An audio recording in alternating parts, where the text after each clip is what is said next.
बिदाको बेलामा सौरा घुम्न गयौँ हामी। सौरा घुम्न जाँदाखेरि हामीलाई के खाउँ भयो।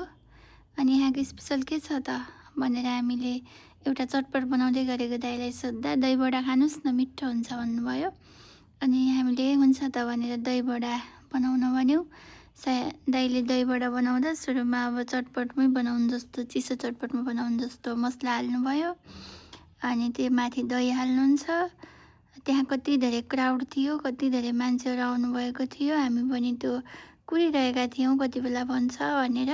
दाइले ध्यान दिएर कति राम्रोसँग के सस हाल्नुभयो, सेतो सस, रातो सस हालेर मसला छर्किनु भयो। अनि त्यो भुजुरी जस्तो हाल्नुभयो। अनि फेरि सस हाल्नुभयो। अनि त्यहाँ देख्न सक्नुहुन्छ अनारका दाना पनि, दही भने मस्तै फ्रिजमा राखेको दही, चिसो चिसो दही धेरै नै हाल्नुभयो।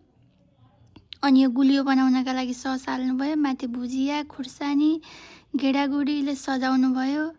अनि फेरि अनारका दाना हाल्नुभयो, फेरि मसला हाल्नुभयो। एकदम टेस्टी थियो साथीहरू। यसको प्राइस 200 पर्यो। तपाईँ पनि सौरा घुम्न आउनुभयो भने पक्कै खानुहोला। मस्त चिसो आनन्द आउने टाइपको थियो। Thanks for watching. सब्सक्राइब गर्नुहोला।